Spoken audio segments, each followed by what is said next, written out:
Halo teman-teman, selamat datang kembali di channel Hadi Tourism and Music.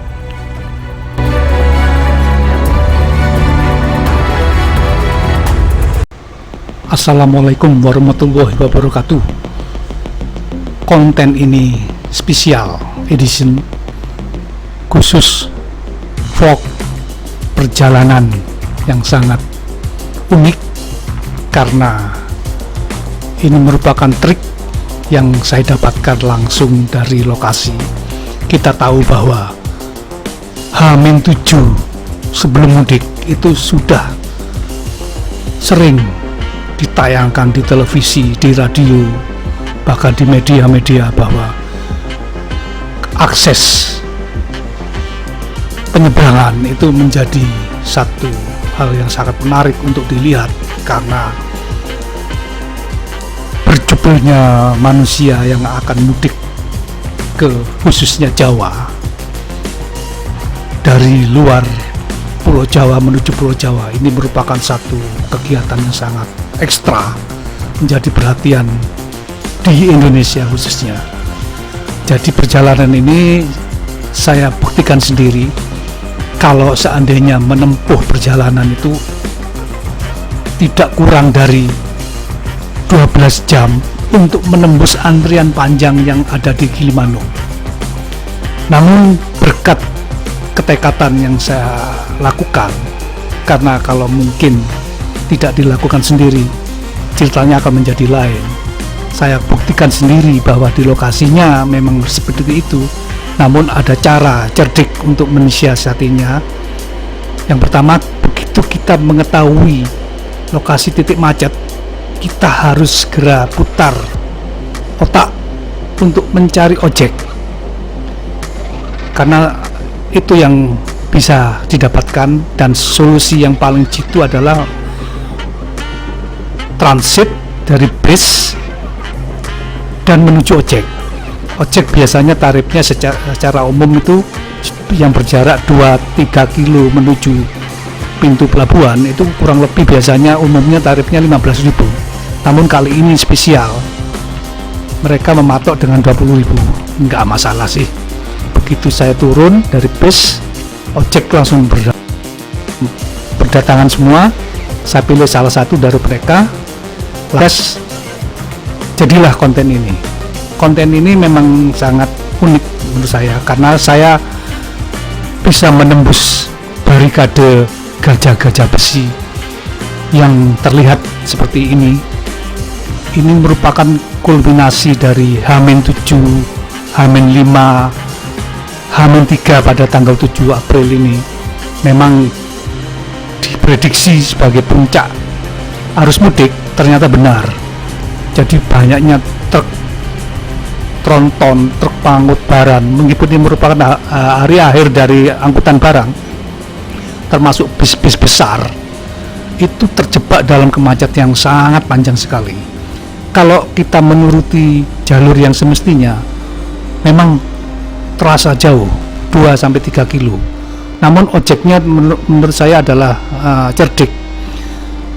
Bang ojek ini mencari jalan tikus yang mana digunakan untuk mempermudah penumpangnya langsung di pintu gerbang, bahkan di depan kapal langsung.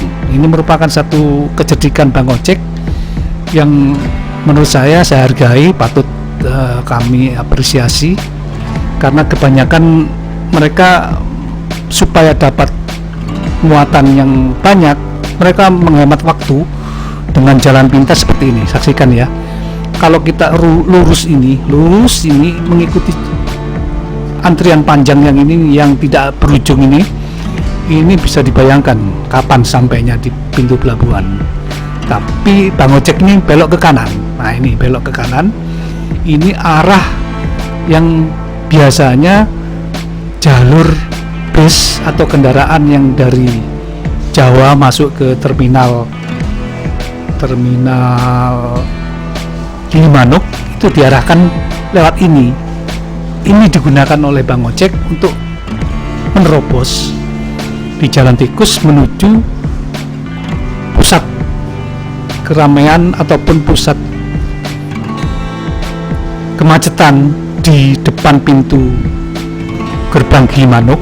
Bahkan Bang Ojek sendiri ini lebih pintar, dia tidak berada menuju di pintu gerbang Gilimanuknya, tapi berinisiatif untuk mengantarkan saya sebagai penumpangnya. Tentunya saya tambahi sebagai tipnya untuk pengangkut barang juga, termasuk tiketingnya sudah inklusif semua, sudah saya fasilitasi, bahwa Bang Ojek sudah menjalankan misi saya untuk tidak lama-lama di antrian dan kerumunan, bahkan langsung masuk kapal. Nah, ini satu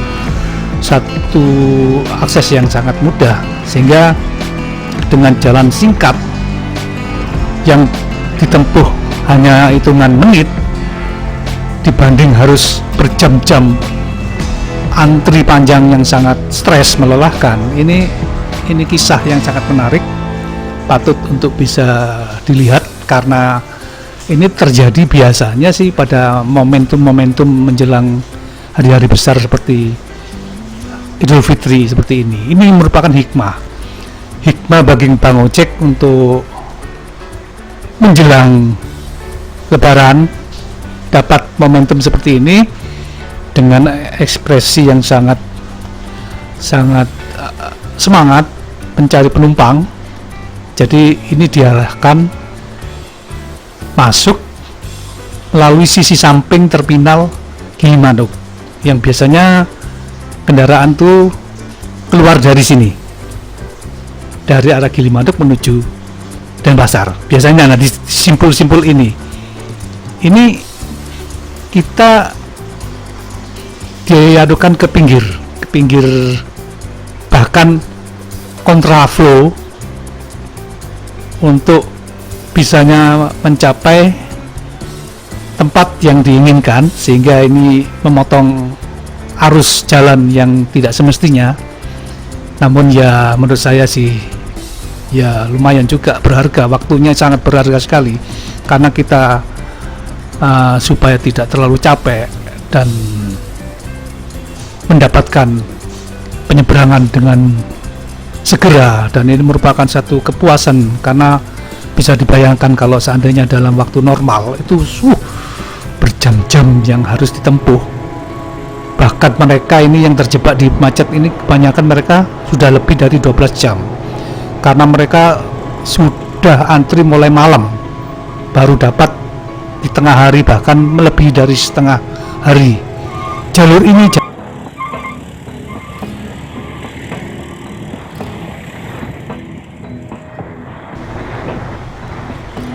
ini adalah jalur khusus untuk menuju kapal tongkang.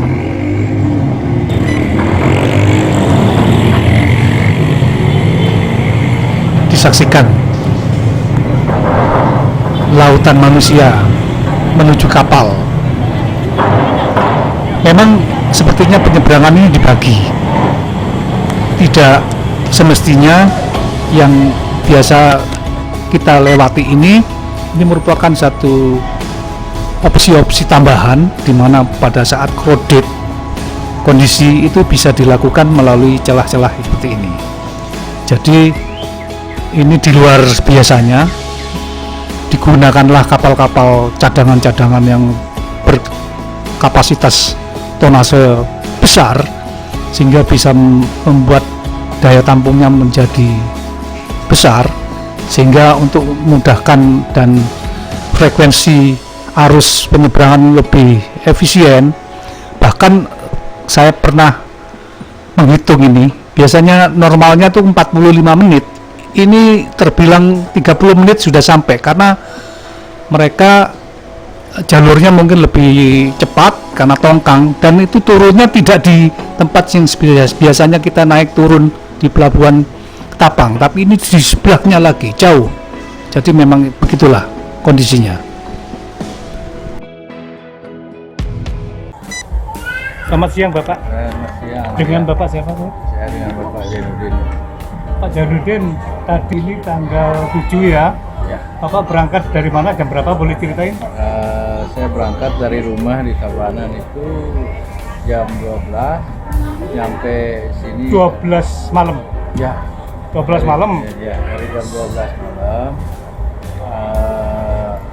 dapat tiket tadi jam berapa itu ya, pokoknya jam segini dah baru naik kapal. Jam 12 malam. Kira 12 jam mungkin. Antriannya mulai kapan? Bapak masuk antrian mulai jam berapa kira-kira? Masuk kita beli tiket dulu. Ya. Nah, itu kan putar-putar. Ya, betul. Kelapa, Itu kira-kira jam berapa tadi? Tadi masuk itu sekitar jam 4 Jam 4 pagi. 4 pagi ya, 1 jam perjalanan. Terus habis tiketing, Beli tiket, muter-muter nunggu antrian. Nunggu antrian baru dapat dan naik di kapal Ya, ini jam segini ini. jam kita Kira-kira hampir jam 2 ya. Ya, Jadi udah berapa jam itu ya? Belasan jam ya? 12 jam. 12 jam lebih ya? 12 jam lebih Jam baru bisa naik kapal. naik kapal. Ini dari Bali mau keluar ke Jawa. Ya. Ke Jawa mana Pak? Nah, ini real story. Wah, luar biasa sekali ya. Apakah tahun ini sama dengan kemarin? Oh nah, sangat jauh. Lebih lama sekarang. Lebih lama sekarang. Kalau dulu tahun Tahun lalu kemarin paling sekitar jam 9 ya sudah ada nyebrang. 3/4-nya ya. Ini parah ini ya. Ini tahun ini yang makin parah sekali. Terima kasih Pak, semoga nanti kami ya. Oke, terima kasih. Kalau yang ini bisa disaksikan berjubelnya penumpang yang melebihi situasi pada normalnya. Ini saya katakan lautan manusia di atas kapal karena sangat-sangat emergensi dan urgen. Jadi kapal-kapal yang bertonase besar seperti Tongkang ini, kita tahu bahwa Tongkang ini lebih banyak ke kapasitas muatan barang. Jadi lebih besar kapasitas barangnya daripada manusia. Jadi begitulah kondisinya, sehingga penumpang-penumpangnya ini yang ada ini memeludak di lantai 1 dan 2, dan diketahui bahwa mereka ini tentunya mudik ke arah Pulau Jawa, meskipun nantinya akan menyebar baik itu pakai moda transportasi sepeda motor maupun bis, kendaraan dan lain-lainnya. Jadi ini kondisi suasana penumpang yang berjubel ibaratkan lautan manusia di atas kapal.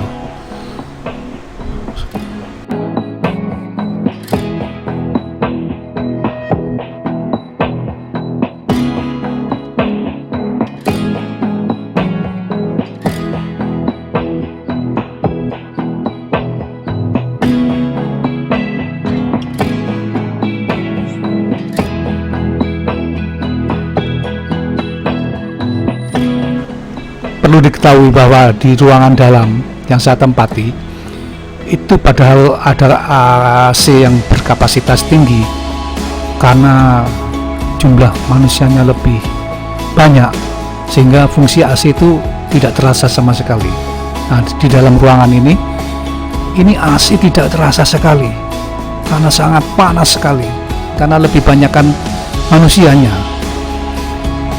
Jadi itulah momentum-momentum mudik yang seru menurut saya, karena dalam keseruan ini setidaknya saya menggunakan 4 moda transportasi. Yang pertama adalah bis transportasi dari Terminal Ubung ke Gilimanuk, langsung terpotong di kemacetan, beralih ke moda transportasi ojek. 2. Ketiga, moda transportasi lanjutan ke kapal Tongkang. Keempat, lanjut ke ojek lagi dari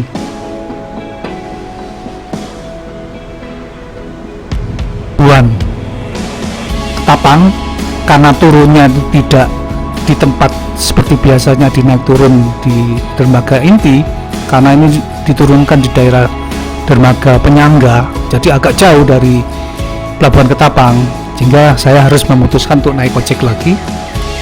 Disinilah peran ojek, hikmahnya Bang Ojek itu mencari rezeki pada momentum mudik seperti ini, sehingga kemudahan itu bisa didapatkan antara penumpang dan juga Bang Ojeknya. Selanjutnya saya menggunakan Bang Ojek itu untuk ke stasiun Ketapang.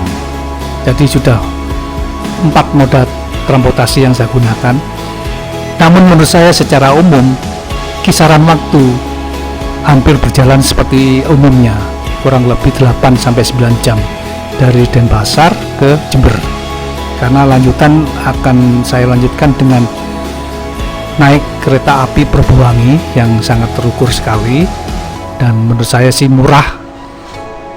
Dengan tarif 29.000 kita sudah bisa naik kereta api ekonomi AC, meskipun harus berjuang melalui KAI akses, namun ini merupakan sarana yang paling sangat efisien dan efektif. Padahal pada kenyataannya ada tarif yang lebih murah lagi, KA Pandanwangi 8.000. Nggak bisa dibayangkan lebih murah lagi, tapi huntingnya sangat luar biasa sekali. Beginilah suasana penumpang di stasiun Ketapang Banyuwangi yang cukup meluber sih, karena ini kedatangannya siang, namun menjelang sore nanti akan lebih banyak lagi karena jam-jam keberangkatan itu diawali pada sore hari, baik kedatangan dari berbagai arah dan juga dari stasiun Ketapang ini menuju berbagai arah, tapi tentunya arahnya ke selatan, karena arah ke utara ini paling ujung adalah stasiun Ketapang, jadi nggak ada lanjutan lagi, karena paling ujung stasiun paling utara atau timur utara sih di penghujung Pulau Jawa adalah stasiun Ketapang, jadi berbatasan dengan Selat Bali. Suasananya seperti ini, karena kita tahu bahwa moda transportasi kereta api menjadi favorit di samping jarak pendek seperti KA Pandanwangi, Perbowangi, jarak menengah ke Surabaya dengan yang lain, itu bisa bahkan melanjutkan dengan jarak yang jauh seperti di kereta api yang lainnya, Mutiara Timur Selatan bahkan sudah dioperasikan kembali dengan jarak yang lebih jauh lagi, sehingga bisa sampai tembus ke Jawa Tengah dan Jawa Barat. Suasananya seperti ini menjelang pemberangkatan kereta api Perbowangi yang dalam hitungan 4 jam sudah dapat bisa nyampe ke Jember. Suasananya seperti ini.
terus dukung channel ini dengan cara klik tombol like-nya, subscribe, komen, dan jangan lupa share ke teman-teman kalian biar kalian gak ketinggalan info-info menarik selanjutnya. Terima kasih. Bye. See you di next video.